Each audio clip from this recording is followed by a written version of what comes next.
వచ్చినారు. తుయతైరలో ఉన్న సంఘపు దూతకు ఇలాగ వ్రాయుము, అగ్ని జ్వాలల వంటి కన్నులను అపరంచిని పోలిన పాదములను గల దేవుని కుమారుడు చెప్పు సంగతులు ఏవనగా, నీ క్రియలను, నీ ప్రేమను, నీ విశ్వాసమును, నీ పరిచర్యను, నీ సహనమును నేను ఎరుగుదును. నీ మొదటి క్రియల కన్నా నీ కడపటి క్రియలు మరి ఎక్కువైనవని ఎరుగుదును. అయినను నీ మీద తప్పు ఒకటి నేను మోపవలసి ఉన్నది. ఏమనగా, తాను ప్రవక్తినని చెప్పుకొనుచున్న యెజబెలను స్త్రీని నీవు ఉండనిచ్చుచున్నావు. జారత్వం చేయుటకును విగ్రహములకు బలి ఇచ్చిన వాటిని తినుటకును అది నా దాసులకు బోధించుచు వారిని మోసపరచుచున్నది. మారు మనసు పొందుటకు నేను దానికి సమయం ఇచ్చి తిని కానీ అది తన జారత్వమును విడిచిపెట్టి మారు మనసు పొందనొల్లదు.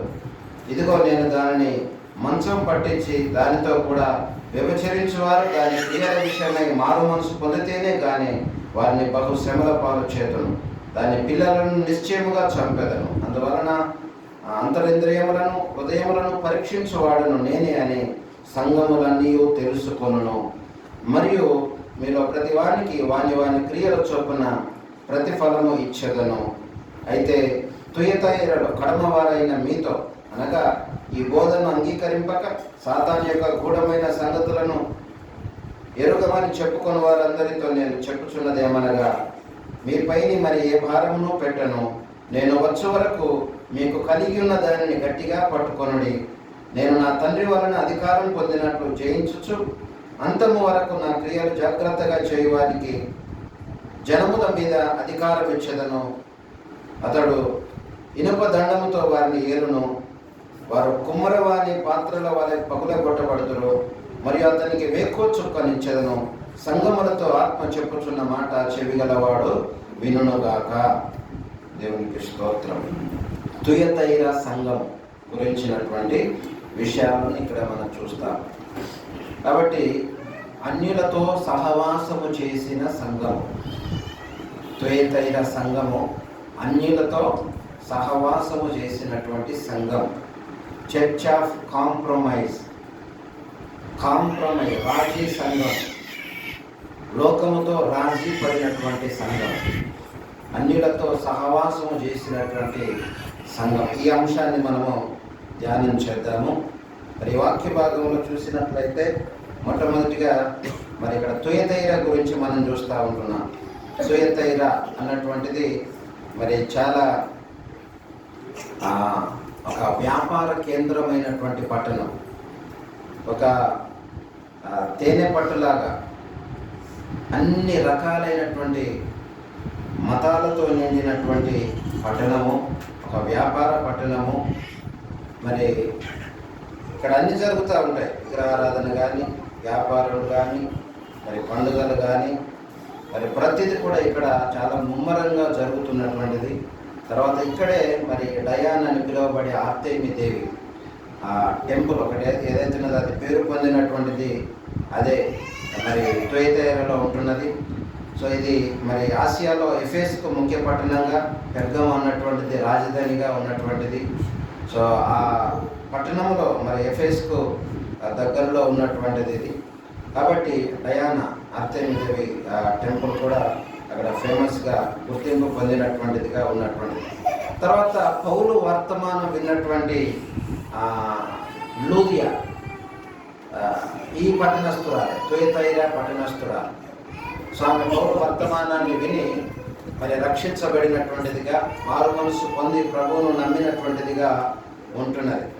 కాబట్టి మరి పౌలు పరిచర్య ప్రారంభము, సంఘ స్థాపన మరి ప్రారంభము ఇక్కడి నుంచే చేసినట్టుగా కూడా మనం చూస్తూ ఉంటాం. కాబట్టి మరి అయితే ఆ సంఘానికి తుయతైరలో ఉన్నటువంటి సంఘపు దూతకు ఇలాగు వ్రాయుము అని ఆ సంఘ పెద్దకు కావచ్చు, లేకుంటే అక్కడ ఉన్నటువంటి వారికి, ఆ సంఘం అంతటికి కూడా ఇవ్వబడుతున్నటువంటి సందేశం. ఈరోజు ఈ వాక్యాన్ని వింటున్నటువంటి మనకందరికీ మరి ప్రతి సంఘానికి కూడా ఇవ్వబడుతున్నటువంటి సందేశం ఇది. కాబట్టి ఆ రోజు ఉన్నటువంటి వారికి మాత్రమే కాదు, కానీ ఈరోజు ఈ వాక్యాన్ని వింటున్నటువంటి ప్రతి ఒక్కరికి ఇవ్వబడుతున్నటువంటి సందేశము ఈ వాక్య భాగంలో ఇక్కడ మనం చూస్తూ ఉంటున్నాం. కాబట్టి మరి ప్రభు అగ్ని జ్వాలల వంటి వాడు, అగ్ని జ్వాలల వంటి కన్నులు గలవాడు అన్నటువంటి మాటను కూడా ఈ చదవబడిన వాక్యంలో మనం చూస్తూ ఉంటున్నాం. కాబట్టి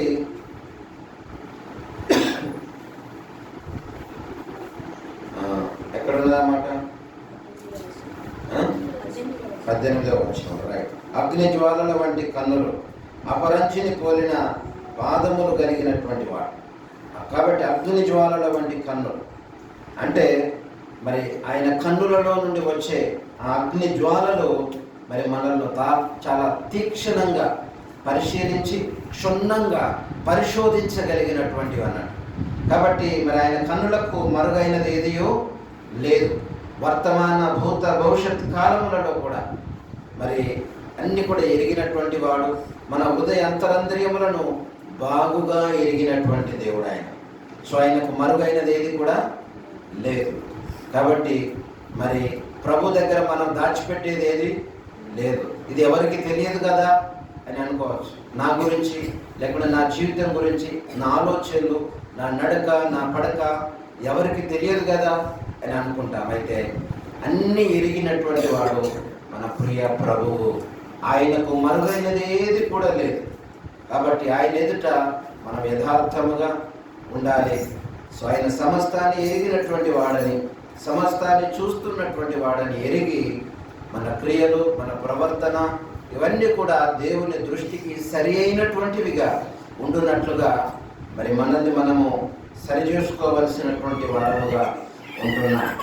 అయితే మరి బహిరంగంగా కనబడే మరి క్రియలు, పరిచర్యనే కాకుండా హృదయాంతరంగాల్లో ఉన్నటువంటి ప్రేమను, విశ్వాసమును కూడా ఆయన గుర్తిస్తాడు. మనం చేసే మంచిని గుర్తిస్తాడు. మంచి క్రియలను, చెడు క్రియలు అన్నీ కూడా చూస్తూ ఉంటున్నాడు.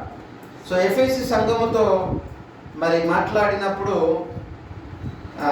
మొదటి అంటే 2వ అధ్యాయం 1వ వచనం నుంచి కూడా చూస్తే అక్కడ ఎఫెసీ సంఘాన్ని గురించి హెచ్చరిక చేస్తూ ఉంటాడు. అక్కడ మాట్లాడినప్పుడు వారికి ఇచ్చినటువంటి సందేశం ఏంటంటే, అక్కడ నీవు నీ యొక్క మొదటి ప్రేమను వదిలితివి, మారు మనసు పొంది ఆ మొదటి క్రియలు చేయము అనేసి ఎఫెసీ సంఘంతో చెప్తూ ఉంటాడు. అయితే ఇక్కడ తుయతైరలో మాత్రము చెబుతున్న మాట ఏంటంటే, నీ మొదటి క్రియల కన్నా నీ కడపటి క్రియలు మరి ఎక్కువైనవని నేను ఎరుగుదును అని అంటున్నాడు. ఇక్కడ మొదటి క్రియల కన్నా కడమటి క్రియలు ఎక్కువైనాయి అట. సో ఇక్కడ మనం చూస్తే మరి ప్రేమ తగ్గినప్పుడు క్రియలు కూడా తగ్గిపోతూ ఉంటాయి. కొన్నిసార్లు క్రియలు ఎక్కువైపోతాయి కానీ ప్రేమ తగ్గిపోతూ ఉంటుంది. అట్లున్నది అన్నట్టు ఇక్కడ తుయతైర పరిస్థితి. క్రియలు ఎక్కువైపోయినాయి కానీ ప్రేమ తగ్గిపోయింది అన్నటువంటి విషయాన్ని ఇక్కడ చెప్తూ ఉంటున్నాడు. కాబట్టి దేవుని వాక్యం సెలవిస్తుంది ఏంటంటే, 1 యోహాను 3:18లో రాయబడ్డది, మరి నాలుకతోనూ, మాటతోనూ నాలుకతోనూ కాక క్రియతోనూ సత్యముతోనూ ప్రేమించాలనేసి బైబిల్ తెలియజేస్తూ ఉంటున్నారు. మన యొక్క ప్రేమ మరి క్రియతో, సత్యముతో ఉండాలి. కేవలము నోటి మాటతో, నాలుకతోనే కాదు, అది క్రియాత్మకమైనదై ఆ ప్రేమ ఉన్నప్పుడు అది ఎంతో మరి దీవెనకరంగా, ఇతరులకు మేలుకరంగా, దేవునికి మహిమకరంగా ఉంటుంది. సో ఆ విధంగా మరి మనం ప్రేమించే వారంగా ఉండాలి. సరే, ఇక్కడ మన తుయతైర పట్టణాన్ని గురించి, ఆ సంఘాన్ని గురించి మనం చూస్తే, వారు క్రియలు ఎక్కువైపోయినాయి కానీ ప్రేమ తగ్గిపోయింది అన్నటువంటి ఒక నేరాన్ని, ఒక తప్పును ఆ సంఘం మీద మోపవలసి వస్తూ ఉంటున్నది. ఈరోజు క్రియలు ఎక్కువైపోయినటువంటి సంఘాలుగా లేకుంటే విశ్వాసులుగా ఉంటున్నారు. చాలామంది పాటలు పాడుతూ ఉంటున్నారు. చాలా సంతోషం కదా, మంచిదే. పాటలు పాడడం కానీ, వాక్యం చెప్పడం కానీ, ప్రభు పరిచర్యలో వాడబడడం కానీ, దేవుని కొరకు ఇవ్వడం కానీ, దేవుని పరిచర్యలో పలు విధాలుగా మరి ఎన్నో విధాలుగా వాడబడుతూ ఉంటున్నారు. చాలా సంతోషం, మంచిది. క్రియలు ఎక్కువైపోయినాయి, చాలా మంచిది. అది కానీ ఏది తక్కువైంది? మరి దేవుణ్ణి ప్రేమించడము. దేవుణ్ణి ప్రేమించడం అంటే ఏంటిది? ప్రేమించడం అంటే నేను దేవుణ్ణి ప్రేమిస్తున్నాను అని అంటే ఎట్లా తెలుస్తుంది? ఆయన చెప్పినటువంటి మాట ప్రకారంగా నడుచుకోవాలి, జీవించడం. ఆయన యొక్క ఆజ్ఞలను అనుసరించడమే ప్రేమను. నేను ఆయనను ప్రేమిస్తున్నానని చెప్తే, మాటలతో చెప్తే జరిపేది కాదు. లేకుంటే ఏవో కొన్ని పనులు చెప్తే చేయడం మాత్రమే ప్రేమ కాదు. ఆయన యొక్క అడుగు జాడళ్లలో నడవడము, ఆయన యొక్క జీవిత విధానాన్ని మనం అనుసరించడము, ఆయన నడిచినటువంటి అడుగు జాడల్లో మనం నడవాలి. ఆయనతో వ్యక్తిగతంగా మనం సంబంధాన్ని కలిగి ఉండాలి, సహవాసాన్ని కలిగి ఉండాలి, ప్రార్థనా జీవితాన్ని మనం కలిగి ఉండాలి. ఆయనను ప్రేమిస్తున్నాము అని అంటే ఆయనతో నిత్యము సహవాసం చేసేవారంగా, స్నేహము చేసేవారంగా ఉండాలి కదా.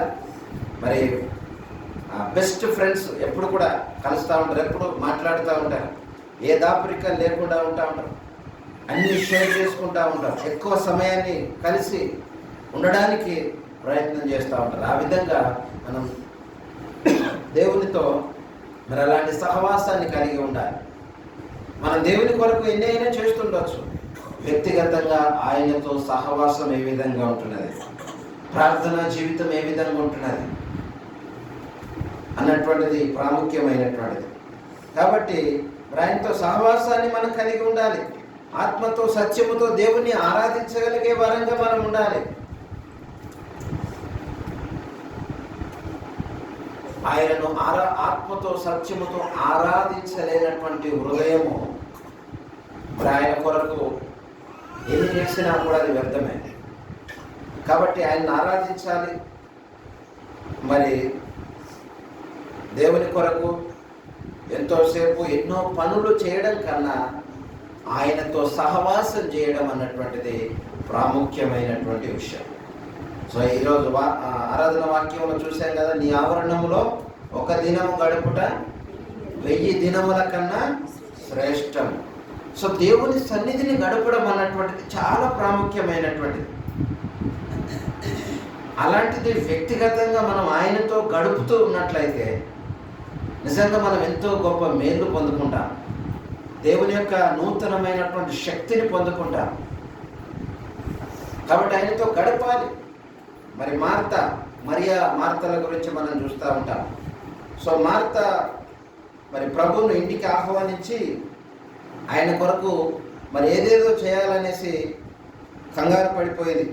అయితే ప్రభు అంటున్నాడు, మార్తా మార్తా, నీవు అనేకమైనటువంటి పనులు పెట్టుకొని తొందరపడుతూ ఉంటున్నావు. అయితే అవసరమైనటువంటిది ఒక్కటే, మరియా ఉత్తమమైనటువంటి దాన్ని ఎన్నుకున్నది, అది ఎవరునూ ఆమె యొద్ద నుండి తీసివేయలేరు. లూకాసు వార్త 10వ అధ్యాయము 38 నుంచి 42 వచనాల వరకు వాక్య భాగంలో చూస్తూ ఉంటున్నా. కాబట్టి ఇక్కడ మరి మరియా ఏం చేస్తూ ఉంటున్నది?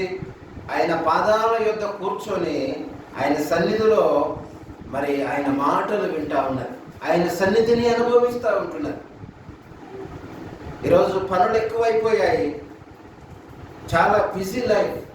వారి యొక్క ఉద్యోగ పరంగా కావచ్చు, వ్యాపార పరంగా కావచ్చు, కుటుంబ పరంగా ఎన్నెన్నో పనులు పెట్టుకొని దేవుని సన్నిధికి దూరం అవుతున్నటువంటి వారు ఎందరో ఉన్నారు.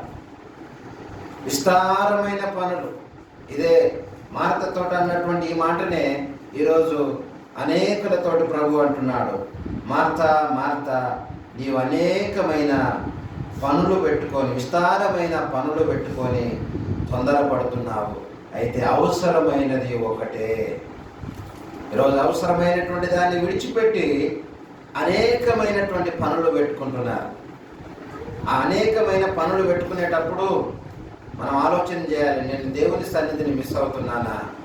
అవసరమైనటువంటి దాన్ని పక్కన పెట్టేసి అవసరం లేనటువంటి వాటి కొరకు ఎక్కువ సమయాన్ని కేటాయిస్తున్నానా? ఆలోచన చేయాలి. సో మొదట దేవుని యొక్క సన్నిధి, మొదట దేవునికి మనం ప్రాధాన్యతనివ్వాలి, ఆయన సన్నిధిని మనము ప్రేమించాలి. అందుకే కీర్తనకారుడు 84వ కీర్తనలో ఆ మాట అంటున్నాడు, ఆయన సన్నిధి కొరకు, ఆయన ఆవరణములను, మందిరావరణములను చూడవలనని నా ప్రాణం ఎంతో తృష్ణగొనుచున్నది. జీవం గల దేవుని దర్శించడానికి ఎంత ఆరాటపడుతున్నదో అలాంటి ఆరాటాన్ని మనము కలిగి ఉండాలి. దేవుని సన్నిధిని అనుభవించాలని, మరి వ్యక్తిగతంగాను, అది కుటుంబముగాను, సంఘముగా దేవుని ఆరాధించడానికి, దేవుని సన్నిధిని మనం కలిగి ఉండడానికి ఇష్టపడాలి.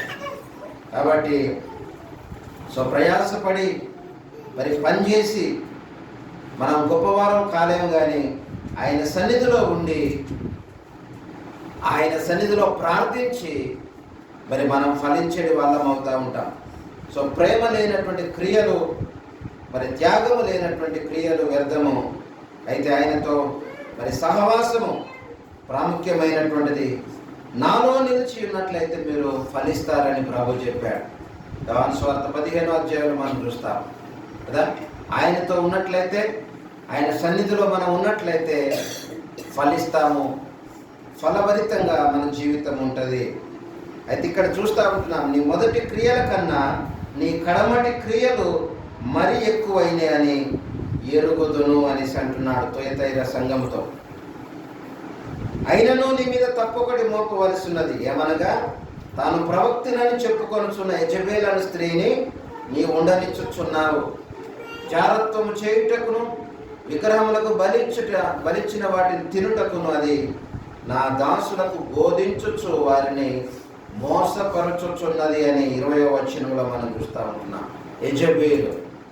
యెజబెలు నాయకత్వపు లక్షణాలు లేకుంటే గుణము కలిగినటువంటి చురుకైనటువంటి స్త్రీయే, కానీ సత్యమును తిరస్కరించి స్త్రీకి అలంకరణ అయినటువంటి ఆ సాధుత్వాన్ని, ఆ మృదుత్వాన్ని, దాన్ని మొత్తానికి విడిచిపెట్టి మరి పెత్తనం చేయడానికి, ప్రవక్తనని చెప్పుకోవడానికి, బోధించడానికి ప్రయత్నించినటువంటి స్త్రీగా మనం చూస్తూ ఉంటున్నాం. జీవం గల దేవుని మరి విడిచి విగ్రహారాధనకు చోటిచ్చినటువంటి స్త్రీగా మరి చూస్తూ ఉంటున్నాం.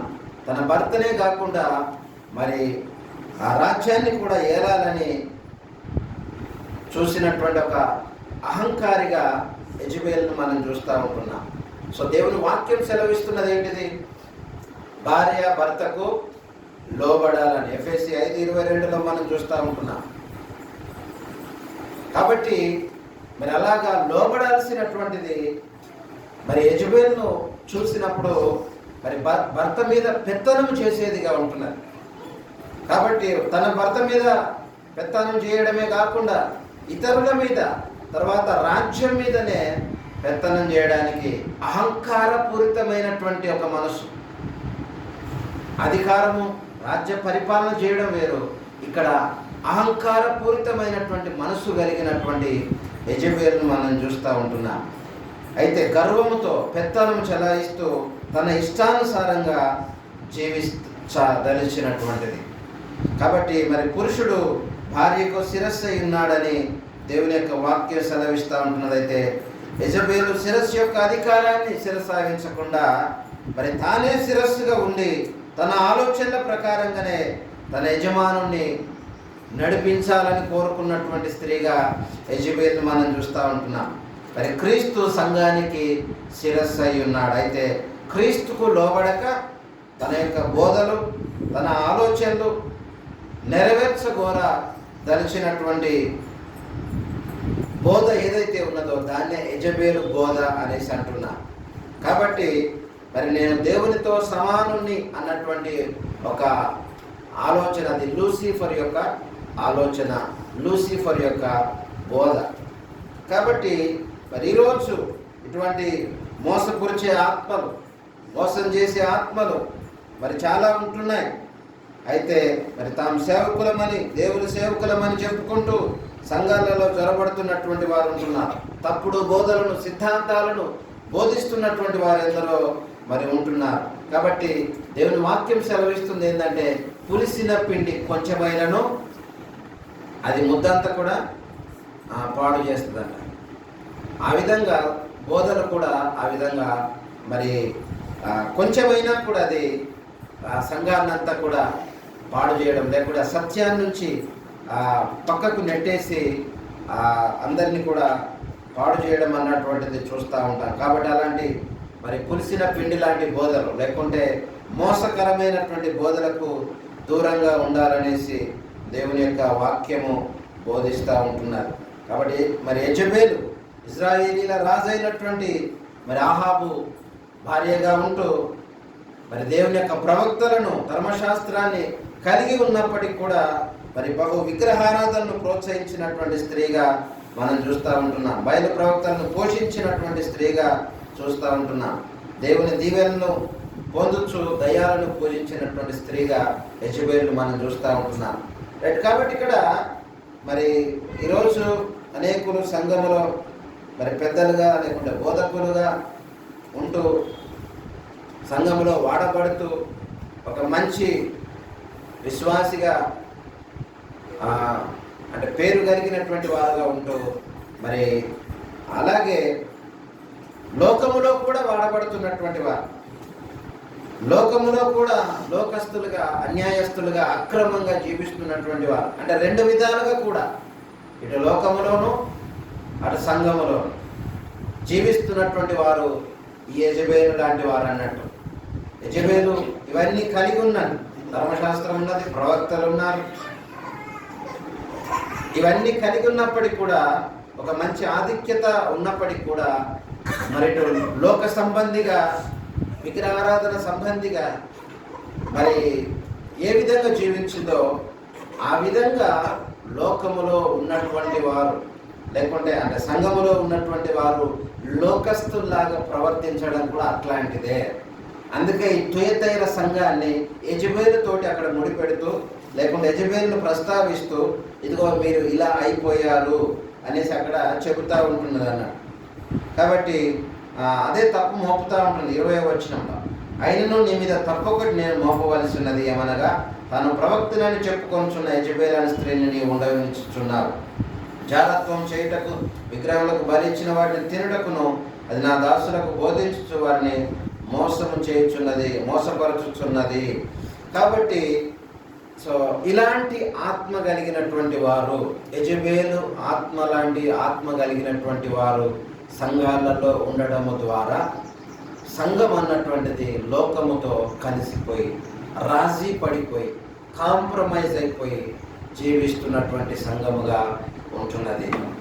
కాబట్టి ప్రియ దేవుని బిడ్డలారా, ఈరోజు ప్రభు మనతో మాట్లాడేది ఏంటంటే మనము ప్రత్యేకించబడినటువంటి వారు, లోకము నుండి ప్రత్యేకించబడినటువంటి వారు, ప్రత్యేకంగా దేవుని కొరకు జీవించడానికి ఏర్పాటు చేయబడినటువంటి వారు. కాబట్టి మనం దేవుని కొరకు ప్రత్యేకంగా పరిశుద్ధంగా బ్రతకాలి. దేవుని యొక్క ప్రేమను మనము లోకానికి చూపించాల్సినటువంటి వారు. ఈరోజు ఏది ఆ ప్రత్యేకత? లోకంతో రాసి పడిపోయి అనేక విషయాలలో తినడం తాగడం విషయంలోనే కాకుండా అనేక విషయాలలో కూడా లోకస్తుల్లాగా ప్రవర్తించడం, మాట విషయంలో కావచ్చు, మాట్లాడే విధానంలో కావచ్చు,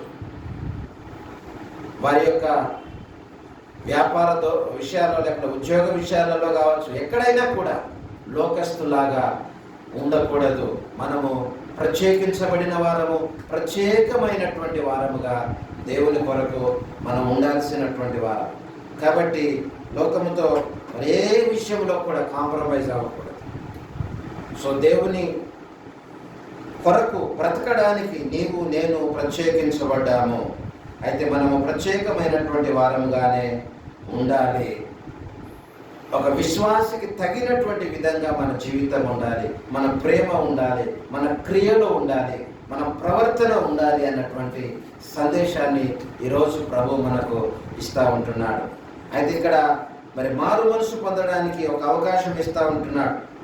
21 నుంచి కూడా మనం చూస్తే ఇదే 2వ అధ్యాయంలో, ప్రకటన 2వ అధ్యాయం 21 నుంచి కూడా చూస్తే అక్కడ రాయబడ్డది, మారు మనసు పొందుటకు నేను దానికి సమయం ఇచ్చి తిని కానీ అది తన జారత్వం విడిచిపెట్టి మారు మనసు పొందనొల్లదు. ఇదిగో నేను దాన్ని మంచం పట్టించి దానితో కూడా వ్యభిచరించే వారు దాని క్రియల విషయమై మారు మనసు పొందితేనే కానీ వారిని బహు శ్రమల పాలు చేతును అనేసి అంటున్నాడు అక్కడ. సో మారు మనసు పొందడానికి దేవుడు ప్రతి ఒక్కరికి సమయాన్ని ఇస్తాడు. అర్థమైంది? ప్రతి ఒక్కరికి దేవుడు సమయాన్ని ఇస్తాడు.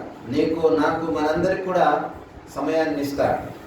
అయితే దేవుడు ఇచ్చినటువంటి ఈ సమయంలో ఒకవేళ మనము సంఘస్థులముగా ఉండి మరి లోకస్తులాగా ప్రవర్తిస్తూ ఉన్నట్లయితే మనకు కూడా దేవుడు అనేక సార్లు సమయం ఇస్తూ ఉంటాడు మారు మనసు పొందడానికి. దేవుడిచ్చినటువంటి సమయంలో మారు మనసు పొందకపోతే దాని యొక్క పర్యవసానం అన్నటువంటిది చాలా కఠినంగా ఉంటుంది. బహుశ్రమల పాలు చేతును అనేసాడు. దాని పర్యవసానంగా ఎలాంటి శ్రమ అయినా కలగవచ్చు, ఎలాంటి బాధ అయినా కలగవచ్చు, ఎలాంటి వ్యాధి అయినా రావచ్చు.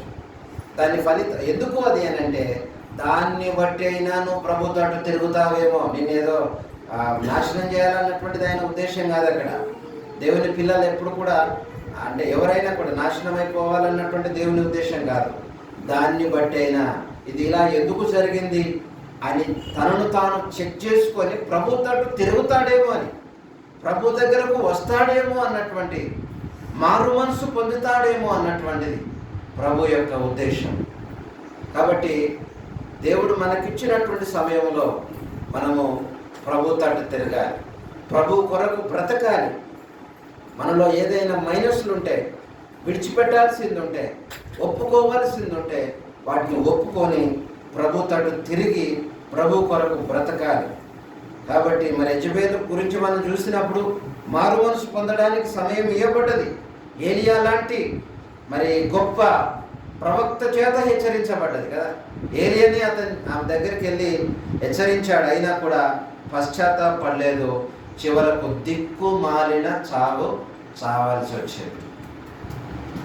యెజబేలు గురించి మనం చూస్తూ ఉంటున్నాం. అలాంటి ఆత్మలే సంఘంలో పనిచేస్తూ ఉంటున్నాయి. తుయతైర సంఘంలో కూడా అలాంటి పరిస్థితి ఉన్నప్పుడు ఆ తుయతైర సంఘాన్ని కూడా హెచ్చరిక చేస్తూ ఉంటున్నాడు. లోకముతో రాసి పడినటువంటి సంఘముగా క్రియలు ఎక్కువైపోయినాయి, కానీ ప్రేమ లేదు అన్నటువంటి ఆ నేరాన్ని తుయతైర మీద మోపుతూ ఉంటున్నాడు. ఈనాడు సంఘాల్లో కూడా క్రియలు ఎక్కువైపోయినాయి, కార్యక్రమాలు ఎక్కువైపోయినాయి కదా. అనేక కార్యక్రమాలు, అనేక విధాలుగా బోధలు, అనేక విధాలుగా చాలా బాగా సంఘం అంటే పాటలు పాడడం కావచ్చు, వాక్య బోధలు కావచ్చు, మీటింగ్స్ కావచ్చు, రకరకాలుగా అన్ని చేస్తూ ఉండొచ్చు. బట్ వ్యక్తిగతంగా దేవునితో ప్రేమ అంటే సహవాసము, దేవుణ్ణి ప్రేమించే విధానంలో, దేవునితో సహవాసం చేసే విధానంలో క్రియలతో కూడినటువంటి ఆ ప్రేమ ఎక్కడైనా ఏ లోపమైన ఒకవేళ ఉన్నదేమో దాన్ని చెక్ చేసుకోవడానికి, పరీక్షించుకోవడానికి దేవుడు మనకు కూడా మరొక సమయాన్ని లేకపోతే ఒక హెచ్చరికను దేవుడు మనకి ఇస్తున్నాడు. మన ద్వారా దేవుడు గొప్ప కార్యాలు చేస్తుండొచ్చు, గొప్పగా జరుగుతుండొచ్చు, పరిచర్యలో వాడబడుతూ ఉంటుండొచ్చు. బట్ మనం దేవునికి ఎంత దగ్గరగా ఉన్నాం, దేవునికి ఇష్టమైనటువంటి జీవితము జీవిస్తూ ఉంటున్నామా అన్నటువంటిది ప్రాముఖ్యమైనటువంటిదిగా మనం చూస్తూ ఉంటున్నాం. ఒకవేళ దేవుడు తప్పు మోపాల్సి వస్తే, ఏదైనా తప్పు మోపడానికి నీ దగ్గర ఏదైనా ఉన్నదా అంటే తప్పు ఏదైనా ఉన్నదా నీలో, నాకు నేను చెక్ చేసుకోవాలి. ఇది నేను దేవునికి వ్యతిరేకంగా, ఇది నాలో ఒకటి ఉన్నది అని అనుకున్నప్పుడు, దేవుని యొక్క పరిశుద్ధాత్మ దేవుడు మనకు గుర్తు చేసినప్పుడు దాన్ని ఒప్పుకొని విడిచిపెట్టడానికి మనము వెంటనే మరి సంసిద్ధం కావాలి. ఆ విధంగా ఒప్పుకొని విడిచిపెట్టాలి. జయ జీవితాన్ని కలిగి ఉండాలి. ప్రతి శోధనలను కూడా మనం జయించే వారంగా ఉండాలని ఇక్కడ మనం చూస్తూ ఉంటున్నాం. తర్వాత లాస్ట్ 24 వచనం నుంచి కూడా లేకుంటే 25 నుండి చూడండి. నేను వచ్చే వరకు మీకు కలిగి ఉన్న దాన్ని గట్టిగా పట్టుకొనుడి. నేను నా తండ్రి వలన అధికారం పొందినట్టు జయించచ్చు. అంతం వరకు నా క్రియలు జాగ్రత్తగా చేయడానికి జనుల మీద అధికారం ఇచ్చేదను. అతడు ఇనుప దండంతో వారిని ఏలును. వారు కుమ్మర వారి పాత్ర వారి పగులగొట్టుదురు. మరియు అతనికి వేకో చుక్కనిచ్చేదను. సంగములతో ఆత్మ చెప్పుచున్న మాట చెవిగలవాడు వినను గాక.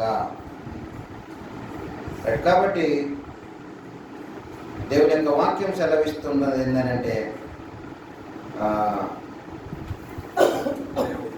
మీ పైన ఏ భారం పెట్టను, నేను వచ్చే వరకు మీకు కలిగి ఉన్న దాన్ని గట్టిగా పట్టుకోనండి. మీ క్రియల విషయం జాగ్రత్తగా ఉండండి. జయ జీవితాన్ని కలిగి ఉండాలి. జయించేవానికి జనుల మీద అధికారం ఇస్తాననేసి అంటున్నాడు. అంటే మనము చివరి వరకు కూడా దేవుని కొరకు బ్రతికినప్పుడు, నిలబడ్డప్పుడు, నమ్మకంగా జీవించినప్పుడు దేవుడు మనకు తన బహుమానాలను ఇస్తాడట. దేవుడు ఏర్పరిచినటువంటి బహుమానాలను ఇస్తాడు, అధికారముని ఇస్తాడు. వేకువ చుక్కనిచ్చేనా అంటుంది, ఇనుప దండముతో వారిని పరిపాలించినట్లుగా నేను అలాంటి అధికారాన్ని ఇస్తానేసి అంటున్నాడు. దేవుని కొరకు నిలబడే వారికి, బ్రతికే వారికి గొప్ప అభయాన్ని ఇస్తున్నాడు, గొప్ప వాగ్దానము ఇస్తూ ఉంటున్నాడు. కాబట్టి ప్రభు కొరకు హతసాక్షులు అయ్యేవారు, నిలబడేవారు, బ్రతికేవారు మరి తన 1000 ఏళ్ల పరిపాలనలో దేవుడు అధికారిగా వాళ్ళని చేస్తాడంట. కాబట్టి మరి అలాంటి గొప్ప కృపను దేవుడు అనుగ్రహిస్తాడు. వేకువ చుక్క అని కూడా అక్కడ రాయబడి ఉంటున్నది. కాబట్టి మరి ఆ వేకువ చుక్క క్రీస్తే. కాబట్టి మనం క్రీస్తును కలిగినటువంటి వారముగా యుగ యుగాలు తరతరాలు జీవించాలని ప్రభు కోరుతూ ఉంటున్నాడు. అటు కృపను దేవుడు మనకు అనుగ్రహించునుగాక. ఆమేన్. దేవుడి వాక్యాన్ని దీవించునుగాక. ప్రార్థన చేద్దాం. తల్లు వంచండి. మనల్ని మనం ప్రభు హస్తాలకు అప్పగించుకుందాం. ఉదయకాల సమయంలో ప్రభు మనతో మాట్లాడినటువంటి యొక్క లేఖనాలను ఒకసారి జ్ఞాపకం చేసుకుందాం. మన క్రియలు ఏ విధంగా ఉంటున్నాయి, మన యొక్క ప్రేమ ఏ విధంగా ఉంటున్నది, మన విశ్వాసం ఏ విధంగా ఉంటున్నది. ఒకవేళ నీవు దేవుని కొరకు సరి అయినటువంటి విధానం, మరి సరి అయినటువంటి ప్రేమ, సరి అయినటువంటి విశ్వాసాన్ని కలిగి ఉన్నట్లయితే అది కూడా ప్రభు చూస్తూ ఉంటున్నాడు. దానికి తగినటువంటి ప్రతిఫలమును, బహుమానమును దేవుడు నీ కొరకు ఏర్పరిచి ఉంచాడు. ఒకవేళ నీ క్రియలు ఎక్కువైపోయాయి కానీ ప్రేమను వదిలావు, దేవునితో సహవాసము లేదు, సరైనటువంటి సంబంధము లేదు అనేసి కనుక ఒకవేళ అలాంటి స్థితిలో ఉన్నావేమో ప్రభు హెచ్చరిక చేస్తూ ఉంటున్నాడు. ప్రభు తట్టు తిరుగు, సరి చేసుకో అని ప్రభు ఒక హెచ్చరికనిస్తూ ఉంటున్నాడు. లోకంతో రాసి పడిపోయి అందరిలాగే ఇది చేస్తే ఏం కాదు, ఈ చిన్నదే కదా అన్నటువంటి స్థితిలో ఒకవేళ ఉంటున్నావేమో, నీవు నేను ప్రభు కొరకు ప్రత్యేకించబడినటువంటి వారు. ఏ విషయంలో కూడా లోకముతో కాంప్రమైజ్ కావడానికి వీల్లేదు. ఒక ప్రత్యేకమైన వ్యక్తిగా, ప్రత్యేకమైన